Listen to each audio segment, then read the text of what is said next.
Hello and welcome back to Simon Kenton High School here in Independence, Kentucky. Dave Vorse along with Scott Borders for TBNK football, and it's been a good one. 14-7 our halftime score. Beechwood entering into Independence on homecoming night for Simon Kenton and leading 14-7 at the break, and it was a beautifully played first half. We got to see two pretty good quarterbacks in action. Some defenses that had some big hits, a lot of action, couple of turnovers, and more importantly to us, a close game, one that looks like it's going to go down to the wire. Simon Kenton gets the ball to start the second half. And, Dave, what do they have to do to get back in it, only trailing by a touchdown? Well, they've got to go with their weapons on offense, and it sounds trite and it sounds cliche, but they've got to use the weapons that they have. They've got to run Farfsing more out of the pocket. I think they've got to continue to use that read option. Just keep being Simon Kenton. They've got so many guys in that backfield that can wear you down, that can eventually run that ball down your throat. I have been impressed with Farfsing's passing tonight. We came into this ball game thinking he was mainly a running quarterback, and he's shown a really good arm at times tonight. At the same time, in the words of Terry Bradshaw, dance with the girl what brung you. Amen. Terry Bradshaw was from Louisiana, so yes, he was. He had a little draw to him. As that's a wobbly kick headed out of bounds. Let's see, and it definitely goes out of bounds. So, boy, auspicious beginning for Beechwood. Not the way they want to start, giving a short field to Simon Kenton to open things up in the second half. Pioneers trailing by a touchdown, probably still burning a little bit over what they thought should have been a fumble on that last drive, but Beechwood nevertheless turning it into a nice play for a touchdown on the very next play. Yeah, it was going to be a screen pass, and Hergott was dropping back, and it looked like he was trying to pump fake, and the ball just simply came out of his hand. He tried to tip it back to himself, and either the officials didn't see his left hand make contact with the ball and juggle it, but it fell to the turf. They ruled it incomplete. You and I thought it should have been a fumble, but Beechwood cashed in, as you said, on the very next play and took the lead they enjoy right now. All right, Simon Kenton football. 4 wideouts on the play. Man coming in motion. They fake to him. It's going to be a pass down the middle of the field. It is caught and dropped. Oh. He had it in his hands, dropped it. And it would have been a great catch had he held on. But let me tell you, Farfsing made a great pass. Yeah, he absolutely did. Into double coverage, just over the hands, the outstretched hands of a defender who thought he was going to have an interception. And Eric Brown did everything he could to catch that ball. I don't blame him either. It's just one of those plays, but stripped on the way to the ground. Good defensive play by Beechwood. So here's the run-off tackle. And short gain. Actually, they're going to give him credit for 4 yards over the right side to the 39. So that'll bring up third and 6. So a big play in the early going of the second half. Simon Kenton doesn't want to go 3 and out on this opening drive. Especially not after getting the ball at the 35. Yeah, with a great field position. But they do pass it in the middle of the field on a slant. Brown breaks it. He could go 20, 15, 10, touchdown, Simon Kenton. Logan Castleman had a shot at him at the 35-yard line, and 61-yard pass. Really nice catch and run by Eric Brown. Just a simple slant. Not enough teams do it. You see what you want out of that defense, where it's soft. You know where to go typically. You watch, you kind of look the safety off and see which side he's on, and that's the side you throw that slant to. And Eric Brown takes it to the house. 14-13. We talked about it coming out of the halftime break. Farfsing has impressed us with his arm tonight, and another rifle shot right there. I mean, you look at what he's done coming into the game. He's going to be close to it in this game. As the extra point, up and good.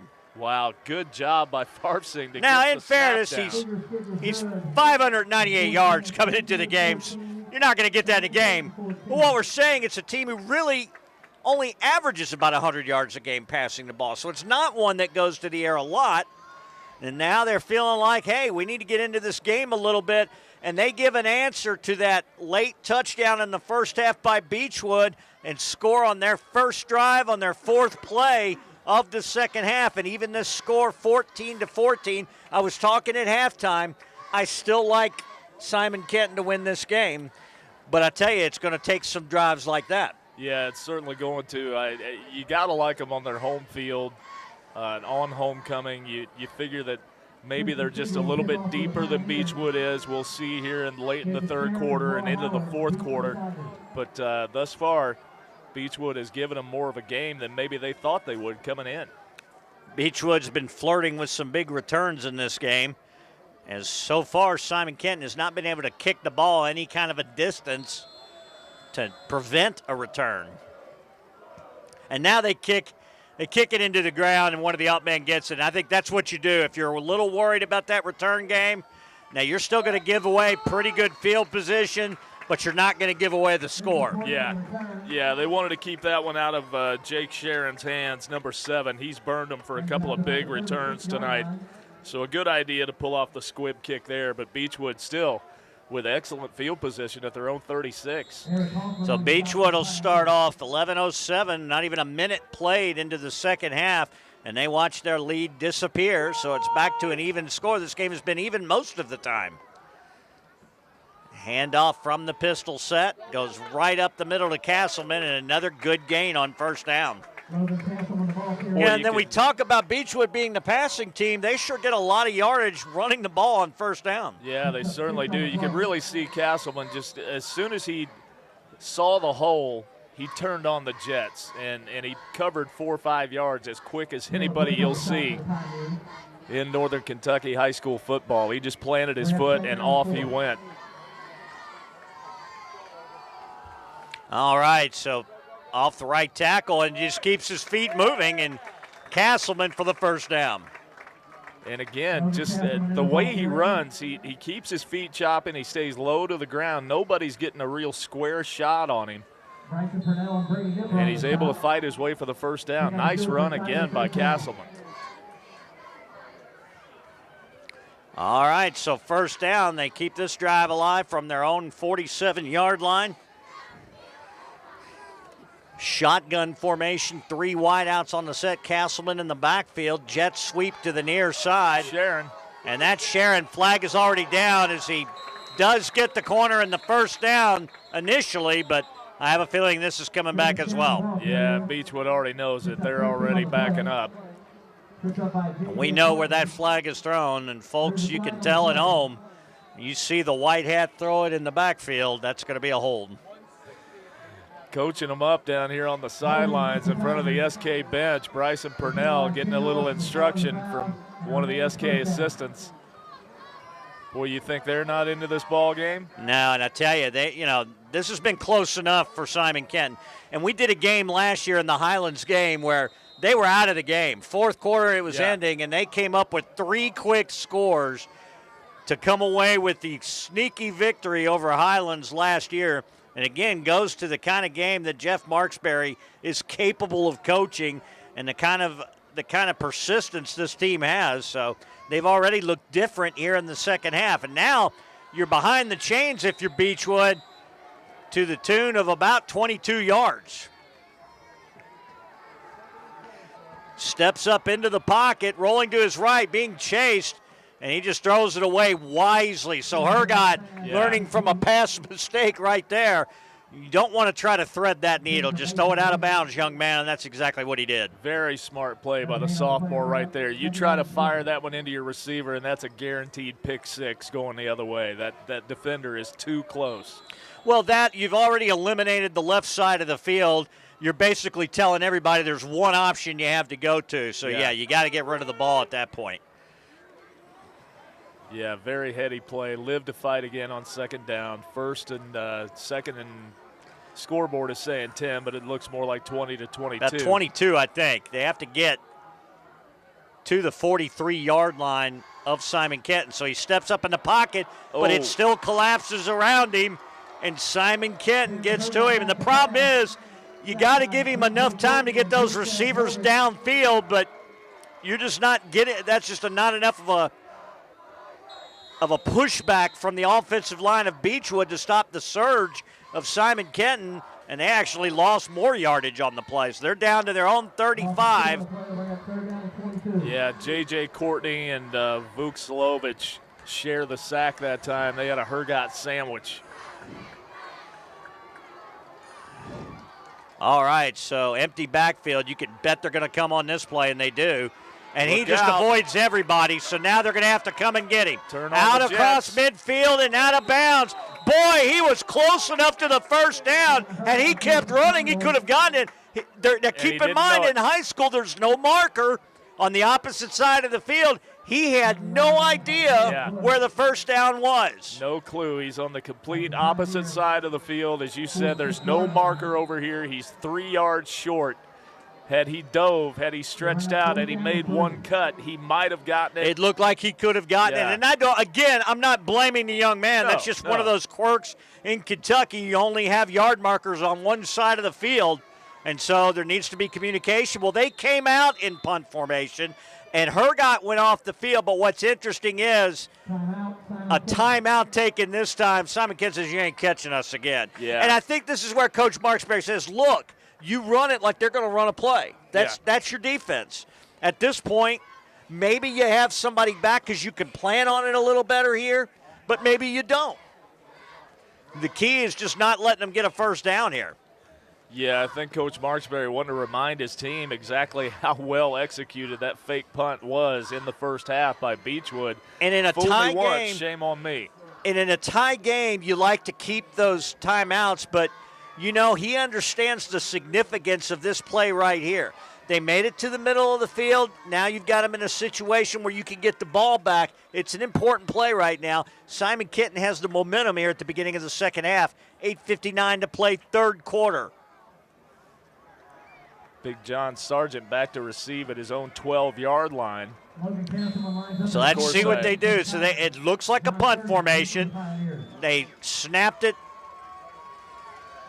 back to one of the up men last time. They're running a little motion. That looked like a little distraction. And again, they run forward and punt the ball, so both teams have done that, and it just does get into the end zone for the touchback. So on the punt, it's only going to net about 33 yards. Yeah, not even really a rugby-style punt, as Castleman was really trying to sell the run fake and just didn't see a hole that he liked. I think, honestly, he had the option right there to take off with it if he saw an opening. And he did not see what he wanted, so he went ahead and booted it away. It was a pretty nice kick. It gave his team a chance to down it inside the 5. And they just could not get there. So, again, these teams execute so well. From their own 20, Simon Kenton now a chance to take the lead. They got the quad on the near side. Again. And they're going to run to that strong side this time and get 5 yards on first down. So they're not really running anything fancy off the set. They're certainly not passing off the set yet. No. Because remember, when you have 4 wide receivers bunched up, you also have 4 defensive backs bunched up. Yeah, I would venture a guess, though, at some point tonight they're going to go back to that, and they will throw out of that formation. We got an equipment problem, I believe. And one player for Beechwood, and that is number 18, Tristan Richards, will have to come off the field. And he will be replaced by number 17, Noah Howard. And now they got it set. No penalty, 2nd and 5. Again, that motion in front. This time, that's one of the rare miscues we've seen. And a flag comes in late for a cheap shot all in the way official's across eyes. The field. That came in from the line judge on the near side. He's 30, 40 yards away from that play. My eyesight had already drifted back, so I saw him on the ground. I did not see the contact. And the question always is, it doesn't matter where he is if it actually was true, but then there were 3 officials closer who didn't make the call. Right. And that's a 15-yarder any way you cut it. Wow. Personal foul against Beechwood. Personal foul against the Tigers. I don't know about that, partner. That looked like a clean shot. He got his hand on the football. The receiver went up and made contact with the football, and you go high over the middle, sometimes you pay the price. That's why receivers don't like you to throw high, is fighting fakes and runs. It's going to be a short gain over the right side. But, yeah, if you're going to miss, don't miss high. They hate that. Yeah. You're never more exposed as a receiver than when you're reaching up for a football with somebody coming right at you. Yeah, absolutely. And he got blown up, but it looked like a clean hit to me. 7:52 to go, third quarter. 3 wideouts to the top of your screen. They're looking right. Farfson with the long pass in single coverage, and that was great coverage. Yes, it was. And he had just come off the field. I believe that was 18 Tristan Richards, who had just come off the field a couple plays before and comes back. And 16 Williams, Mason Williams. Gotcha, and he was step for step. Yes, he was, and he was forcing his man to the boundary. That's just the way you teach it. The intended receiver. That was just fundamental football right there by Beechwood. And motion. Movement. Sargent moved this time. Started to lean. The official caught him. Bad penalty right there. You have a makeable third. Now you're behind the chains again. And be third and about 12. Yeah, you turn a third and medium longish. 3rd and 7 to 3rd and 12. Yeah. This Beechwood defense has bent a little bit tonight, but they really haven't broken.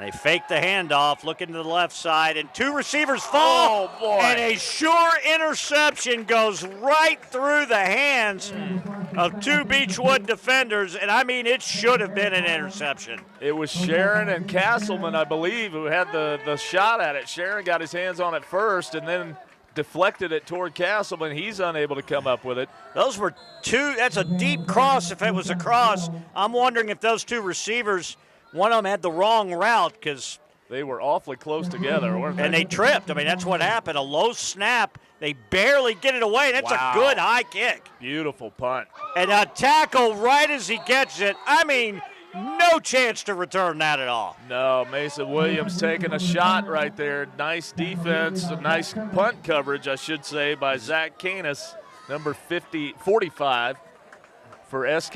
He's another big hitter on this squad. Yeah. Really nice hit right there. And could have very easily been a penalty. But how many times do you look over and think, it was okay to hit him, right? He didn't call fair catch. Yeah, exactly. But you still have to give him that 1 yard to catch the ball, I think. Only in high school. Yeah. All right, he gets the snap, looks right side, and it's going to be a short gain with a good tackle shy of the 30-yard line. They may give him forward progress right on the 30-yard line. That'll bring up 2nd down. Bryson Purnell making the tackle on Birondelli. So, again, the game in the second half kind of getting to what we had in the first half, more of a grinding type of game, although a lightning score to start the half off. And there's good pursuit, and they're going to get him well behind the line. Just excellent pursuit on the defense. Castleman nowhere to go. Yeah, good job by Castleman of breaking that first tackle, or it would have been even more of a loss. I tell you, speed is becoming so much of a factor with how they build these teams that it's getting harder and harder, even at the high school level, to get the corner on those kind of plays. Yeah, it really is. Good pursuit by the defense that time, as you mentioned. It's virtually impossible to run a play like that in the NFL right now. You just – linebackers are as fast as the receivers in some of these. I mean, it's there's a reason you see the jet sweep in college, but not in the NFL. All right, 3-man rush right now, so they're playing with all the backs, and it's going to be an incomplete pass, middle of the field, no flag. And I'm going to tell you right now, I agree with the no call, but the official on the far sideline was reaching for his flag. Yeah, he was. John Odom was the one who was the intended receiver, and he is down. Looks like he's reaching for his leg. I think he's just cramping up. But he was looking for a flag immediately after he hit the ground. I thought the timing, if like you said before, it could have been a hair late, but I think that's a good no call. Yeah. Yeah, it looked like Beechwood had gotten away with one in the first half that was maybe a half a tick early, and this one looked to be the same deal. Boy, I tell you, it looked like it was going to be a big gain. All the defensive backs in there for Simon Kenton, and still John Odom pretty open in the middle of the field, and the ball put right there. Yeah. I mean, really impressed with young Cameron Hergott's arm. I want to thank you once again for tuning in to TBNK Sports, the Telecommunications Board of Northern Kentucky. Glad to have you from Simon Kenton High School. We have Odom shaking up on the play, like Dave said, more than likely. A little bit of a cramp as they were stretching that leg out almost immediately. You're not going to do that with anything but a cramp. Nah.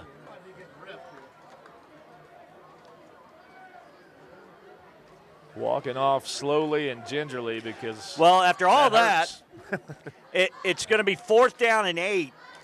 And Beechwood more than likely now in a definite punting situation, a little deeper in their own territory, so Simon Kenton can come away with pretty good field position here. High snap, he runs and kicks.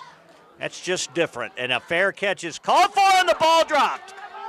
And he gets right back on it. Wow. Boy, your heart just sinks for these young men because, again, listen, I never did that in football. I played a lot of football. I never had to do that. I feel for these guys that field punts. My goodness, it's one of the more dangerous jobs in sports, I think. And even when you're signaling for fair catch, when you're on the run trying to catch the ball, it just it's not, people forget it's not round. Yeah, You know, yeah, exactly. It kind of does what it wants, even in your hands. And good job by Sargent of getting right back on top of it, though. That could have been a big, big turnover. So starting from their own 31, not great field position for Simon Kenton. It was a good kick. And the handoff fake to the near side. Now they're going to do that wide receiver screen to the opposite direction. And he fights forward past the 35 to about the 37. So again, a decent gain. Boy, Castleman coming up again at the end of the play to deliver a shot.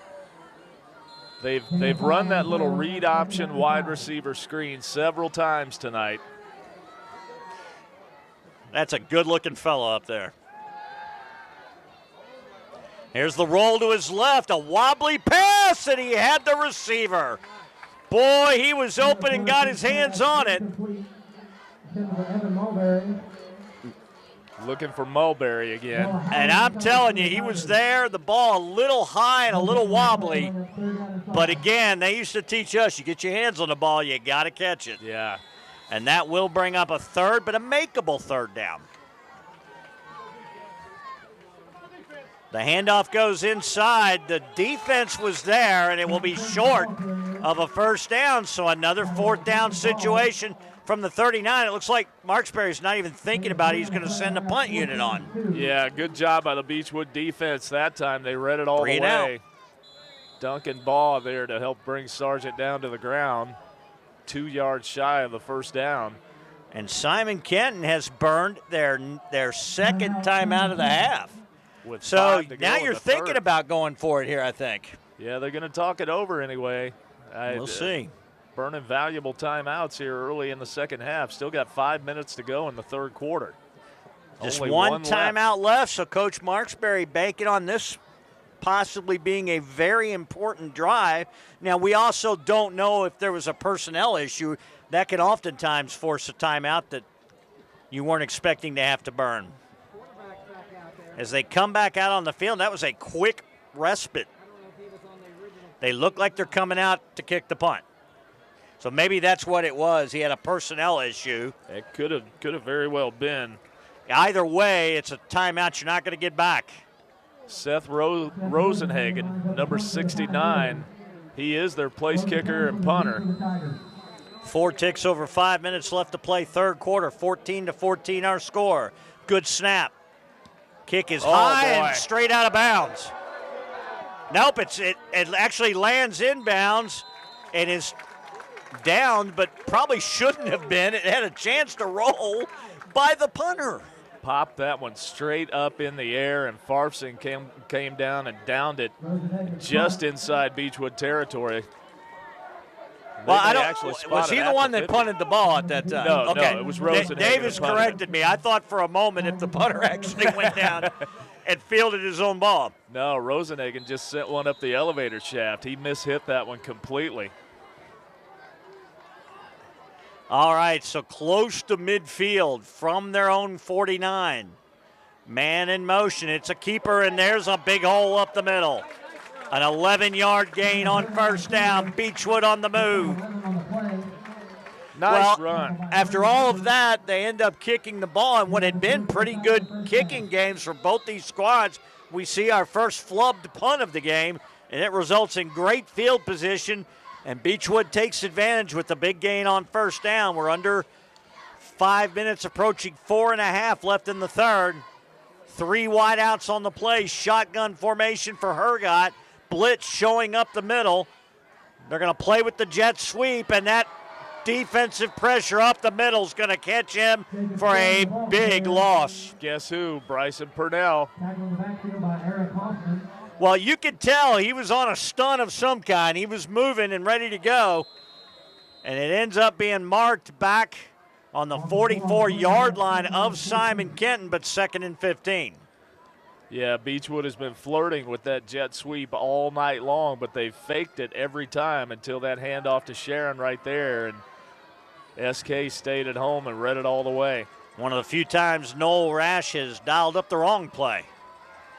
Almost a motion there, but again, they're going to just find a little bit of room up the middle, and they'll get to the 41-yard line, still shy of the original line of scrimmage, and sets up a 3rd and 11. So Simon Kenton with the golden opportunity to right now stop them here in the middle of the field, and if you stop them far enough back, you're going to take a 4th down try off the table for Beechwood. So much time left in the game, it's just a little early in a close game to take these kind of risks and give up field position. Yeah, so, absolutely. I mean, we're premature. Beechwood's converted some of these tonight, so let's see. 3 wideouts in a bunch to the bottom of your screen, but they roll to the right, so they're limiting their options. They get a completed pass short of the first down, but now you got some options. Yeah, he had to come back for the football, and again, rolling to the right that way. Good blocking by his offensive line, keeping him clean and giving him plenty of time to throw, but short of the first down. You got a full 3 yards shy. It'll be an interesting play call. I doubt you're even thinking field goal here. I don't think either one of these teams has a kicker they can trust, so it looks like they never even really thought about anything else. They are going for it. Yeah, this would be a 50, 51-yard attempt from here. Hergott with a wideout split wide to the left. 2 at the top of your screen. The wide side of the field, the near side. It's that keeper again. And they had a shot at him and tackling right at the line. I don't know. Boy, the near side judge says no. The far side judge has him right on the line to gain. And near side's going to take it. That's short. And the Beechwood crowd not happy with that at all. But the near side judge had an open view. And I thought, just from the naked eye from up here, I thought it was a good spot. I really did. I did not see him get to the line with the ball. His helmet did. The ball never seemed to get to the line. Yeah, it seemed like he bounced just about 6 inches shy of the yard line to gain, which is right where the ball is. You know, all in all, this has been a very well officiated game. So I'm going to give my hats off. We've gotten on him a little bit, but it has been.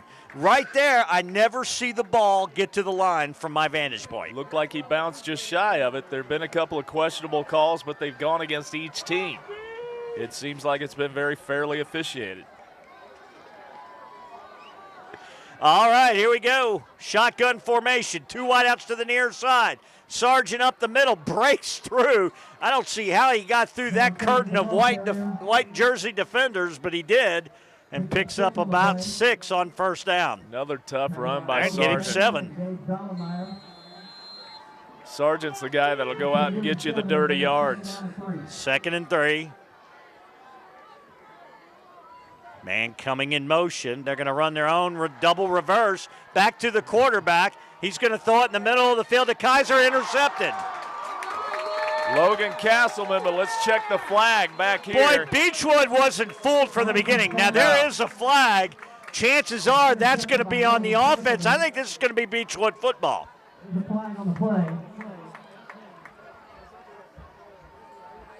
And and it looks like Simon Kenton walking off. It was an illegal shift, motion. Yeah. Maybe not the time to pull out the bag of tricks right there, but Farfsing never should have thrown the ball. He threw into double coverage. Yeah, Logan Castleman went up, high pointed the ball, and made a really nice interception right there. Big turnover there. Now let's see if Beechwood can cash in. All right. A minute 37 in the third quarter. We got a hostile crowd. They're turning on us a little bit here. They are. They didn't like it when we said the officials were doing a good job, and folks, they are. No, not at all. They really are. I did not like the call in the first half, but you can give them a miss there. Yeah, I mean, yeah. that happens. I think they've done a pretty good job of keeping control of a game that can get out of control, and it kept emotions in check as well. 2nd and 11, buck 13 to play third quarter.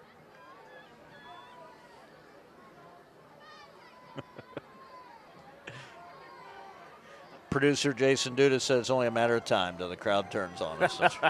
That's true. Had to happen. All right, here we go. Shotgun formation, quick drop. Dances out of trouble, Nice. Completes it over the middle for the first down. Nice job by Hergott to get rid of that, and nice job by Castleman to come back to it and still pick up the first down. I tell you, he had to do quite a lot to dance out of trouble just to make that pass, too. Nice athletic play by the sophomore Hergott. Maybe time for one more, maybe two. It depends on if it's a clock-stopping variety. They're in no hurry. But approaching 30 seconds to go third quarter. They're stacking the box, and that was the right call on defense because they end up stopping him for what results in a sack, even though it was a keeper. They had at least 8, maybe 9 in the box before I could count the play was done. And that should be the last play of the quarter as we're under 10 seconds, and they are content to let it run. So it'll be a 2nd and 11 as we resume action in the fourth quarter. And once again, I want to thank you for tuning in to another production of the telebroadcasting, of TBNK Sports. How about that? There you go. That'll work. The Telecommunications Board of Northern Kentucky, Dave, I know it. Easy for you to say. and in deference to our buddy Rick Robinson, TBNK Sports. There you go. 14 all, Scotty. We are starting from scratch. 12 minutes left to decide this one. That's correct, and it's we haven't been this close in the fourth quarter in a while. No, we haven't. We haven't seen a game this tight all season In fact, long. it's really been since last year. Yeah. Where right on this field against Highlands where we've seen a really competitive football game. Yeah. It feels like. We'll have to check, but Yeah, kudos to both of these teams and both of these coaching staffs tonight. They have played an excellent football game, well coached on both sides of the ball. And are you not entertained? Are you not entertained? And whether the Beechwood fans agree with us or not, it has been a well-officiated been a fun football game. Very hard fair. Fought. All right, Beechwood, 2nd and 11. Pass to the left side and a swing pass. Plenty of running room. He's got close to first down yardage. They're going to mark him out just across midfield at the 49, which will be a couple shy of the first down, and that will bring up 3rd and short. Into Pioneer territory. Not sure who Logan Castleman, whose responsibility he was, but somebody dropped back into coverage and left him wide open for that swing pass to pick up 8 yards. All right. It's like you got a corner blitz coming, and it affects the play where Castleman can't get up the middle. A nice job of stuffing the middle. They had a slot blitz coming from the near side. And a 4th down after a loss of 2 back to midfield. Maybe a loss of 1. Call it 4th and a long 3. And here comes the punt team again, but that may not mean anything in this football game. We've already seen them fake and convert a fake punt in the first half. Nice play by Elijah Weaver, by the way, stopping Logan Castleman for a 2-yard loss there in the backfield. But let's see what they do. I'm never convinced. They run the same motion. Fake. And again, it looks like he may have had the option, a little squibber that gets a good Beechwood bounce, and they're really going to start Simon Kenton back inside their own 20. Playing the field position game, that's smart. Nothing wrong with that at this point. At this stage, one touchdown could change and alter this game, obviously, but it seems like neither team's going to be able to get a 2-score lead at any point. Yeah, very, very evenly matched tonight, evenly played.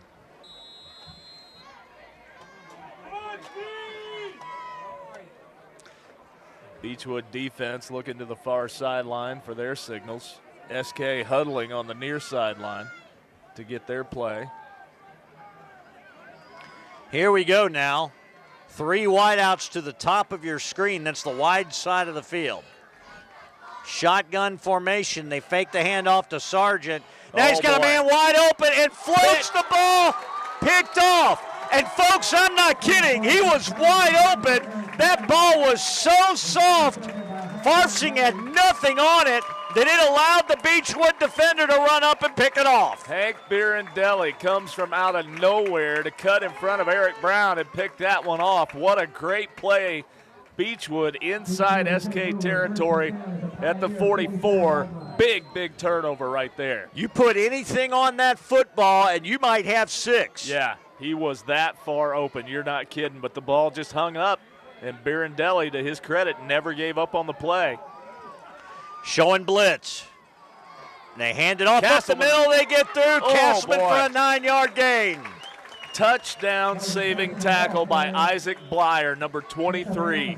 Had Castleman been able to break that last tackle, there was nothing between him and the end zone but green turf. Well, they were all in the backfield. It was a house blitz that time, and a perfect play call to go with the quick opener up the middle, and a 9-yard, maybe 8-yard pickup where they've got it marked to the 36-yard line of Simon Kenton. Now starting to threaten. 2 wideouts to the near side, second and short. Handoff goes left side for the first down and more out near the 30-yard line. Another nice run by Castleman. He's not afraid to pick up the dirty yards either. Call it the 31. First down, new set of downs. 10:20 to go in the game. It's been a good one. Boy, it certainly has. Best one we've seen this year, partner.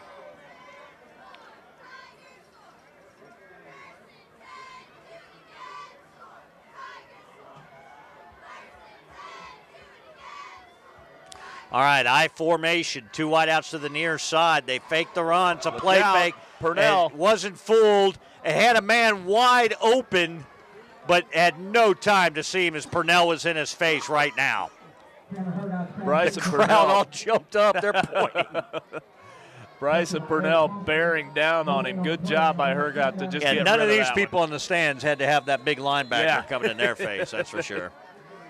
These folks in front of us are getting a little hostile. They're not too happy with us, not too happy with their team right now.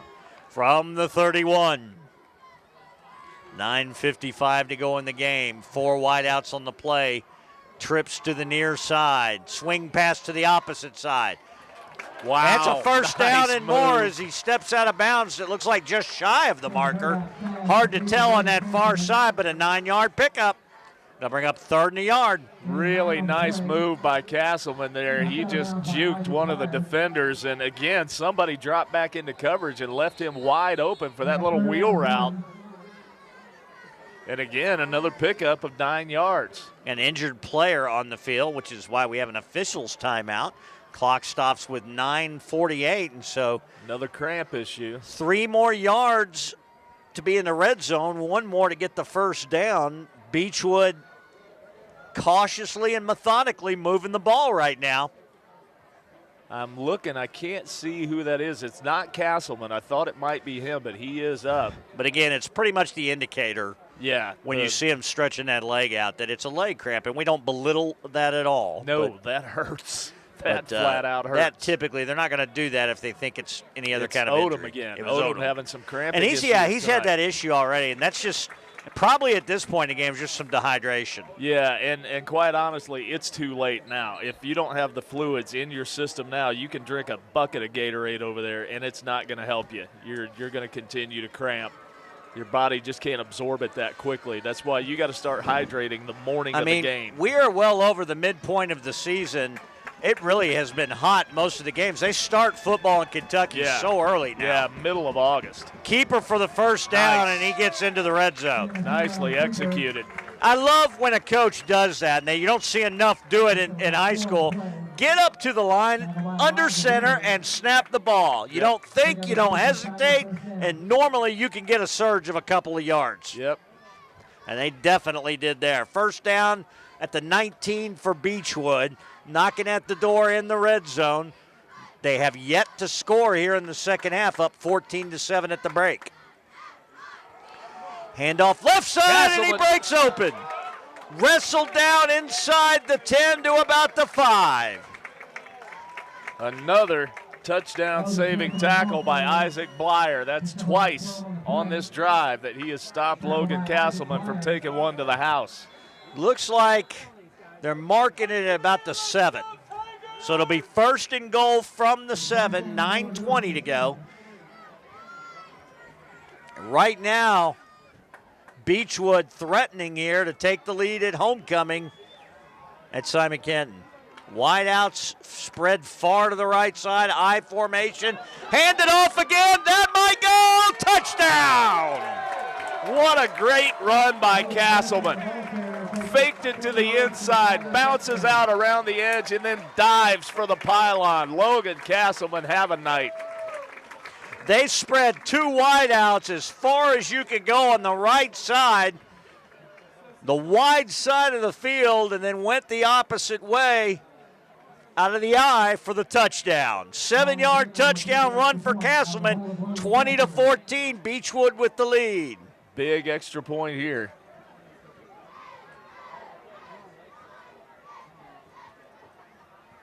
Well, they had an extra player run on the field. They ended up kicking it up and getting it good. Nicely done.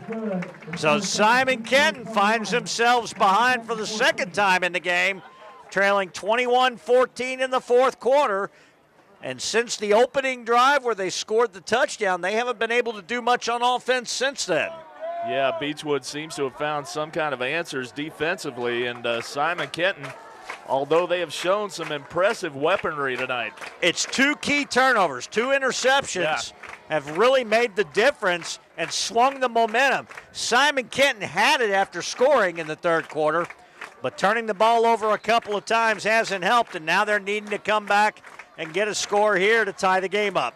And how appropriate is it that the guy who got the big interception also got the touchdown in Logan Castleman? No doubt he's been the hero on that side of the ball and on the defensive side of the ball for Beechwood. Absolutely. We have called Bryson Purnell's name all night long for Simon Kenton on defense. We'll see who's going to step up for him on offense. I think Farfsing definitely wants to redeem himself a little bit here. Here we go. Ball set at the 40. The kickoff will be short, so it'll be returnable. Taken at the 11. Out across the 20, 25, straight up the middle, across the 25 to about the 28-yard line. And that's where they'll start this drive.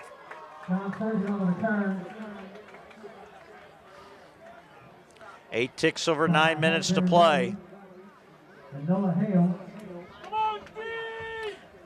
Let's see if they come out a little cautious here, or if they just come out throwing caution to the wind and trying to get the ball downfield as quickly as possible. You got plenty of time, but you're looking at a deficit right now. No way around it. And how big does one touchdown feel in this ballgame? Oh, very big, and that was a good point, Dave. They faked the handoff. Farfsing didn't have much room, finds a little seam on the right side. Has a nice gain on first down for about 5, and now we got another player down. Mason Williams looks like the injured player. Yeah, I believe you're right. He got the worst end of that collision, I think, with Sargent. And although it doesn't allow you to get a rhythm going on offense, it still kind of benefits Simon Kenton right now. It allows them to evaluate a little more. And you got a coach like Marksberry, well, either one of these coaches, frankly, and they've got what you call the surprise plays in that playbook. Yeah. I won't tell you plays. what Bill Parcells called them, but you got some surprise plays in that playbook. And you get a little extra time. Sometimes you think about rolling the dice. Now, Marksberry, the last time he did it, went with the double reverse that turned into an interception. So he may not be as willing to go to it again. Another cramping issue for Beechwood. That's the second player, Odom now Williams. I don't know what I'm hearing a lot of booing all of a sudden. Not sure what that was about. Farfsing over to the right side, just overthrows his receiver, incomplete. Intended on that side was number 2, Caleb Livers. Just overshot him in an important third down, because you're definitely not in go-for-it territory here, so you got to try to convert this. He's really kind of fortunate he did overshoot him there. He was staring him down the whole way, and the Beechwood defenders were breaking on the ball. And fortunately for him, he overthrew everybody. Fakes the handoff, finds the seam, first down and more, breaks to the outside, on his horse now, across the 30, down to the 25 of Beechwood. A huge run for Caleb Farfsing, and says, don't forget about my legs. And indeed, he's got his team in position to try to answer that last score by Beechwood. Castleman, the one who got the angle on him to run him out of bounds, but boy, a big, big knife right there for Simon Kenton. They mark it at the 28. Going to the left side, Sargent gets it, looking for the hole. Dances inside, gets inside the 20 before he's driven backwards. They'll give him forward progress to about the 20, which is a pickup of 9 yards, and sets up a 2nd and short. Another really nice run, some good blocking out in front of Sargent that time. He was patient, he was looking for the hole. And before you know it, he had 6 or 7 yards already. Yeah, a little confusion on the Beechwood side on defense there, but we got movement here by Simon Kenton. I think their confusion caused the Simon Kenton offensive line to be confused. And that will go against the Pioneers. So there was confusion, but, you know, if you're Simon Kenton, it doesn't matter. You got to stay in your position. You got to hold your water. Back them up 5 and do it again, 2nd and about 6. So it's been little penalties, but they've come at critical times for Simon Kenton, seemingly. We're under 8 minutes. Simon Kenton, a golden opportunity to tie. Moved again. That time the left guard. They got Devin Livers, number 63, junior left guard, rocking forward. Generally, you know, I kind of attribute things like that. There's some miscommunication there on the snap count, I think. Yeah, somewhere he's not getting the correct count. So now what was a 2nd and 1 is turned into 2nd and 11. Here's that 4 wides to the same quad side. set on the right See side. if they throw out of it this time. They fake the handoff. It's a wide receiver screen, but so many backs are there, it goes for nowhere. Great job by Beechwood.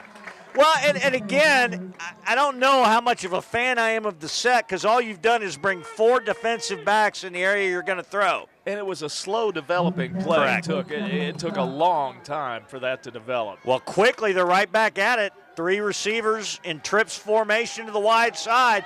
Farfsing outruns the defender, but he does it. Wow. Holy cow. Talk about sticking with it. Luke Bolger, my goodness. He Talk just about SK going the wrong way. He just flat out outran Caleb Farfsing, who's trying to buy himself some time, and you could see him closing that gap and a perfect tackle taking his legs out from under him. And Farfsing could feel it. You could see him looking over his shoulder as he was running, trying to pick him up and put him down to stay away from him, but he knew Bolger was coming. There was nothing he could do about it. So punt formation, and at this point you pretty much have to. He had plenty of time, and again flubs a punt. and that's going to be great field position. So twice, and there's no excuse that time. He had all day to make that punt. Yeah, really no rush that time by Beechwood. They were content to stay back and field the punt, and that time it was Christian Seeger, the senior place kicker and punter, and that was just a straight shank. So the Pioneers coming apart right now. You have the ball at the 21-yard line and end up having to punt from the 40. 2 penalties and a big, big sack, and all of a sudden you are out of any dream of field goal range. You have to punt it away, and keep then in you mind, shank one off the side of your foot straight to. 6.5 minutes left. I'm Beechwood. I'm keeping the ball on the ground here. Oh, again, maybe that's conservative, but I'm giving him a steady diet of Logan Castleman if I'm Noel Rash. Well, they're definitely bunching up the formation, and that's going to be a penalty right off the bat in the area of holding. Boy, it didn't seem like there was enough time to get a hold there. Yeah, but that stops the clock. That flag came out almost before the snap. Did somebody move? It might be a motion call is what it was. I think it was too quick. Yeah, that's illegal motion.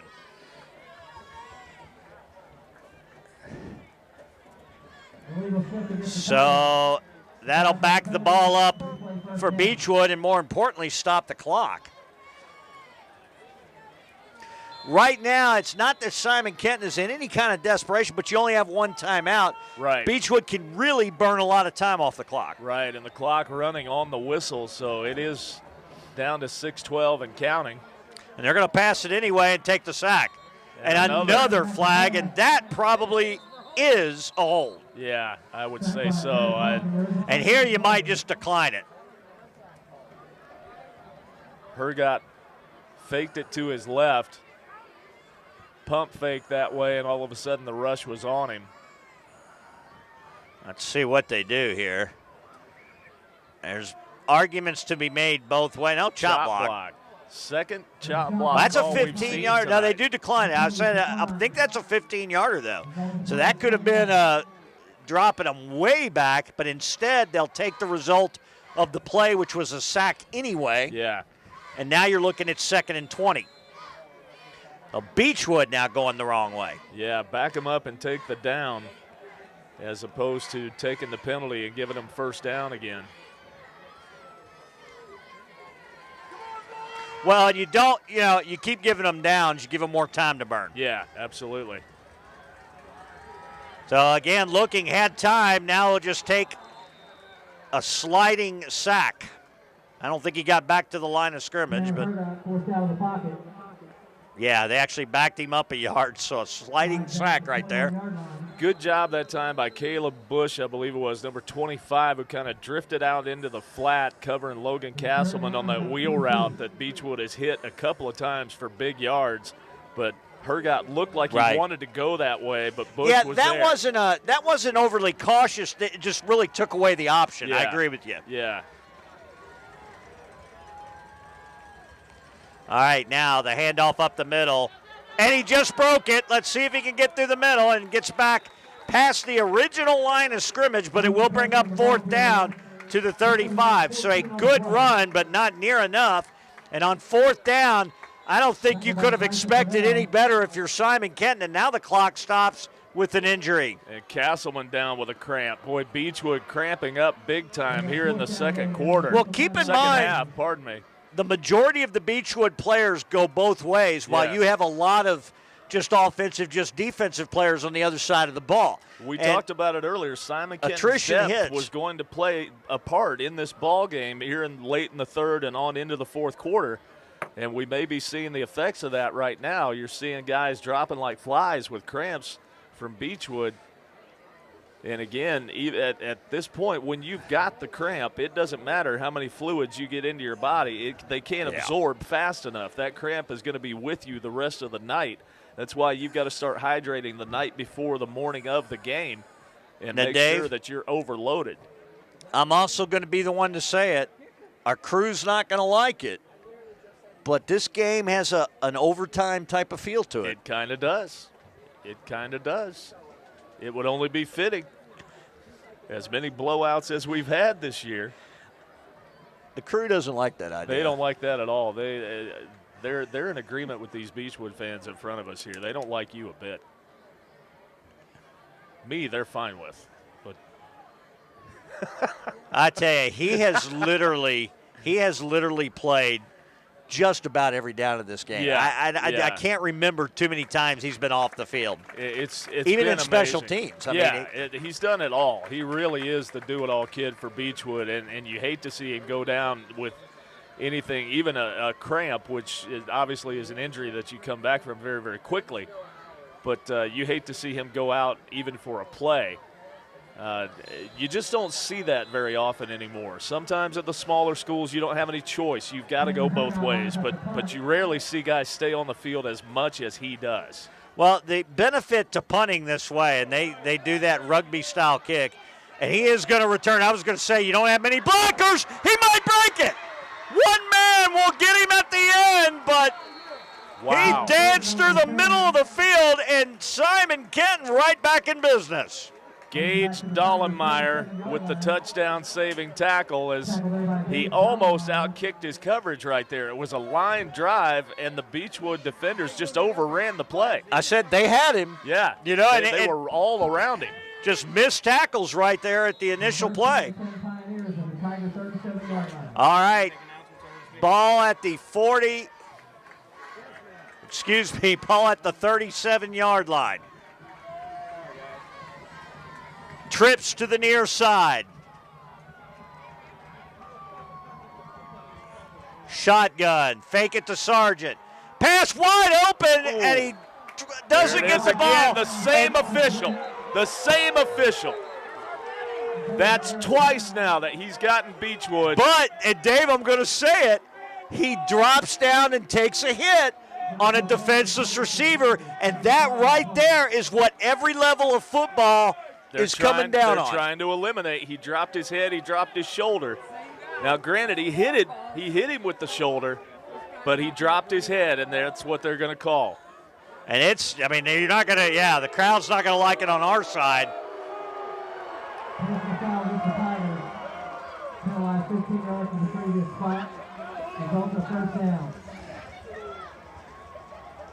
What it's turning the game into, and it's turning the game into something where you're now going to be cautious every time. Did he have time to pull up? Did he? I don't necessarily know, and it's a hard thing to evaluate. And when you're running at full speed, you simply cannot stop your body in time. It goes against the laws of physics. High snap. Sargent gets the handoff. Sargent takes it down inside the 20. Was it the law of inertia? A body in motion is going to stay in motion? Well, but I saw it. He looked like he was planted waiting on him that time. He dropped the head, he dropped the shoulder, and he took his lick. And empty backfield. It was too long after the ball went by. Farfsing somehow escapes, and he's going to end up running forward to create a 3rd and short. They took away his initial option. That was designed to be a touchdown type of play over the middle, and the secondary takes it away. But it does create now an opportunity at 3rd and short as he's able to get around the right edge. 3rd and 2. 2 wideouts to the top of your screen. Handoff up the middle, and they stifle it right there. Great defense by Beechwood. Good penetration right up the gut. Sargent with nowhere to go. I'm not sure he got a yard out of that, and they did not move the chains at all or move the marker at all. It is 4th down and about 2, and you've really got no choice if you're Simon Kenton right here. Yeah, with 3.5 to go and counting, you've got to go for it. High snap, and he drops it. Over. That play was over as soon as he bobbled the snap. All of that, and the game may end on a bad snap. Now, 3:32 left. You can't exactly, or 3:27 left. You can't just salt it away. You're going to need at least a 1st down, and they still have a timeout left. But right there, a situation where you cannot have a bad snap. I feel sorry for that young man, but. And they did. Castleman back in the ball game. Reaching, though, for those hamstrings. They're feeling pretty tight, I'm sure. Beechwood will go to their 4-minute offense. Up the middle, or Castleman may just take it to the house. 40, 30. Salt this one away. Touchdown, Beechwood! Wow. 82 yards, and what a way to close it out. The Tigers go up 27-14. My goodness. Logan Castleman, have yourself a night. Go out with a cramp on the previous drive, come back in and take it, 70, 80 yards to the house? We don't really give out play. an MVP, but you could tell we think a lot of that young man's effort tonight. It would certainly go to number 2 tonight. No question. 28-14. 3:15 left.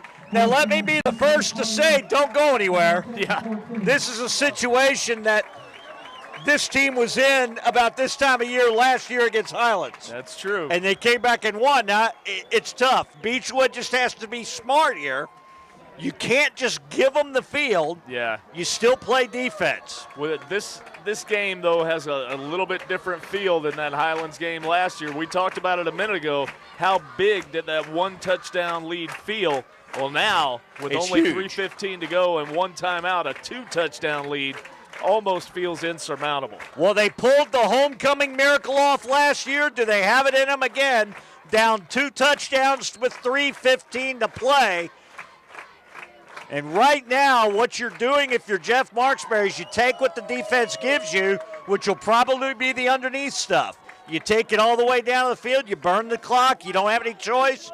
You got to score once to score twice. Yeah, you've got to try to work the sidelines as much as you can. This is where you've got to rely on Caleb Farfsing's arm. We've seen him make some great throws this evening. We've also seen him make a couple of bad throws and a couple of interceptions. But they need to work the sidelines, save that timeout as long as you possibly can if you're SK. A strange turn of events. SK at the precipice of scoring fails on 4th down, and Beechwood makes them pay. The kickoff goes out of bounds. Again, that's not exactly what you want. No, anything but that. You don't want to have no time come off the clock and give the team possession where they're going to get it right here. An extra 15 yards. You're going from the 20 on a touchback potentially, if the guy lets it go, all the way out to the 35. But they're gonna back him up and re-kick it. Evidently, they were offsides before it went out of bounds. Well, you have the option, actually, on the ball goes out of bounds. Okay. You can force the re-kick. I'm not sure in this case that I would, unless you're right and they actually called something before that.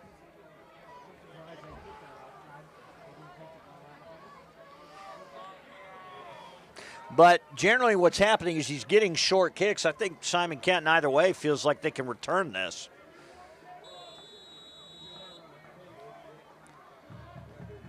And now they're going to have an even shorter kick. And again, he just kind of kicks it on the ground. It will get to one of the deep men. Isaac Blyer. He still gets, it ends up working out for Simon Kenton. They're about 2 yards better than they were. Isaac Blyer getting the ball out across the 35. So 3:09 to play. Simon Kenton, again, you might take what the defense gets you. If you got a chance for a home run, obviously take that. But defense typically will back way up and give you anything inside designed to make you take time off the clock. It's what a lot of people think is playing not to win or playing not to lose. Yeah. So, I mean, instead of playing to win, so we'll see what Look at the Beechwood cushion does. on the far side. They're playing 10, 12 yards off the ball. And Farfsing, I don't understand that at all. I don't know if it was an option, but I don't know. That's taking a lot of time off the clock. You got one timeout. And now you got movement. Everybody on the same page except the center that time. Everybody moved but the center. Well, and that's the other thing. If you're Simon Kenton, you got to be ready at the second that play is blown dead. You got to be on the ball. Yeah. And you can't be, can't be lazy about it. Get up there, get the ball snapped, and we've seen them go hurry up all night long. But again, look at the cushion on the two inside receivers on the far side. And that is a sack. It's Simon Kenton right now. Duncan Ball just comes in and envelops SK Caleb going the wrong Farsing. way, and the clock continues to run. So it's already 3rd and 15, clock down to 2:20. Farsing to his right, gets rid of it. It is complete and close to a first down. I think they're going to give it Yeah, to him. they got the first down. And if you're Beechwood, you know what? That's fine. The clock stops as long as they move the chains. It'll start right back up. No big deal. They've still only got 2:08 and counting. And to only get one into the end zone timeout. and then get an onside kickback.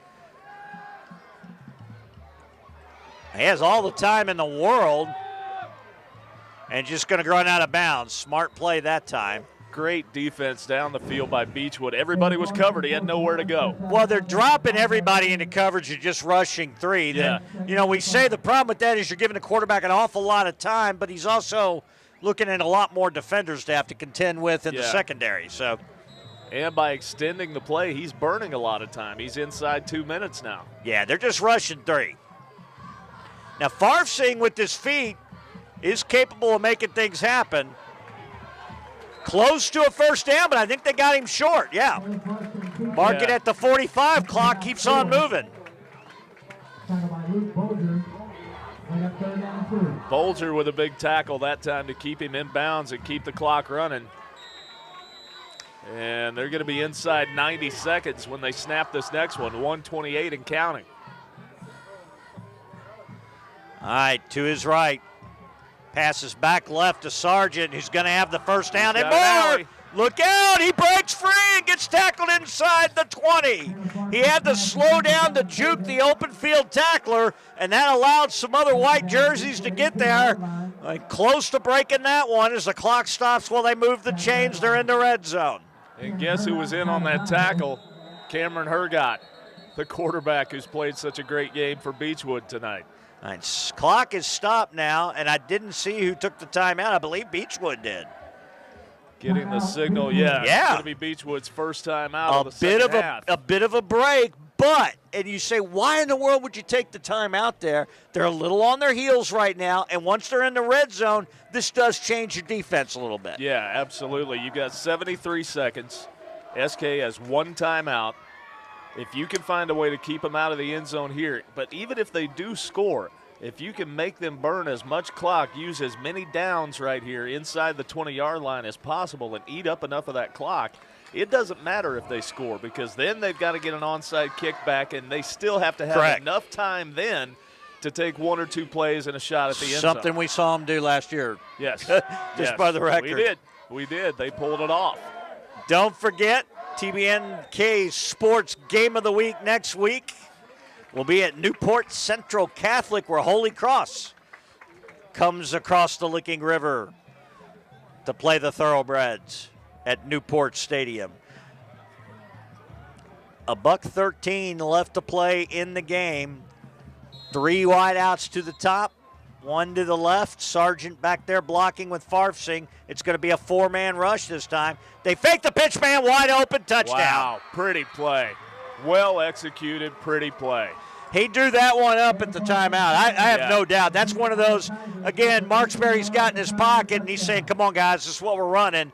And they executed again perfectly. So you got to kick the extra point here, but it puts you within a touchdown. Well done, well executed.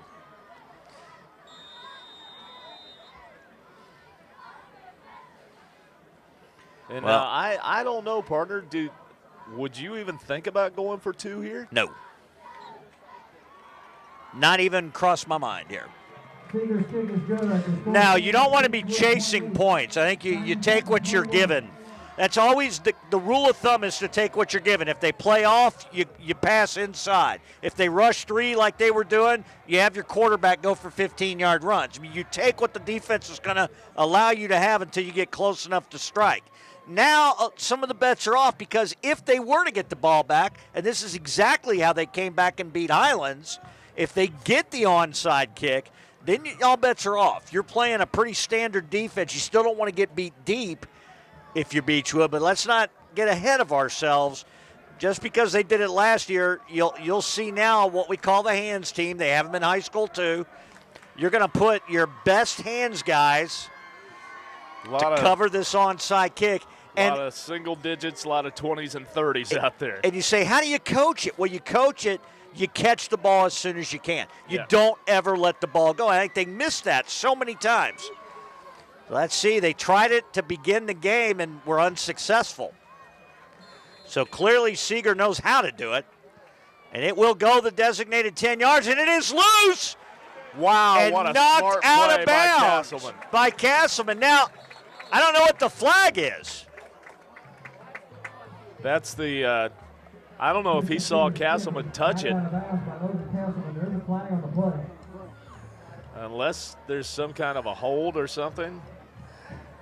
Because Castleman clearly batted that out of bounds. I don't think if this is going to be possession either way for Beechwood, I'm pretty sure. Yeah, and I don't think so. Simon Kenton's going to be able to stop the clock here. Even with their one timeout, I don't think it'll be enough. A well-executed onside kick by Seeger. They're going to wave off the flag. I think like what you said was right. The official didn't seem to touch the ball. The others did. Seeger got that high second hop. That it was perfect. It was well done. He didn't have enough players there quick enough. The only thing he might have done is, and how do you do this? You hang it up a little bit maybe, but there's no way to get your guys there any faster. But that was not a good job by Beechwood in fielding it because, again, you want to come up. Now, at the end, that was smart. Just knock it out of bounds and get it completely away. Very heady play by Castleman. But I still say you get as close to fielding it as you possibly can. If you let it get past that initial line, it's anybody's ball at that point. Yeah, absolutely. And it was. That kettle corn's looking awful good, Dave Borst. $1.05 left to play. Sure you'll enjoy that on the way home.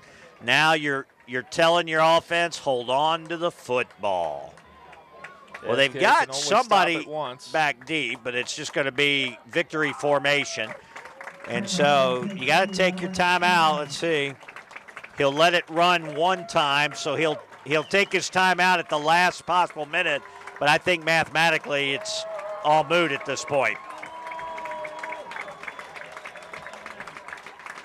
You know what's really significant in these situations is when the referee, and it's up to the referee to start the play clock, when that actually happens.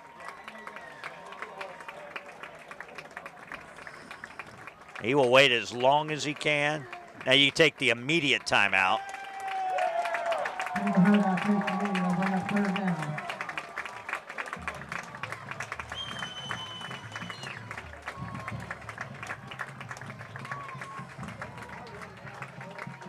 Yeah, I think Marksberry is just saying here, I'm not going to delay the inevitable. You're not going to stop it anyway.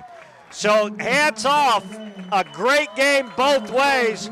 Give credit to Beechwood for coming into Independence with the victory over the 6A Pioneers on homecoming night.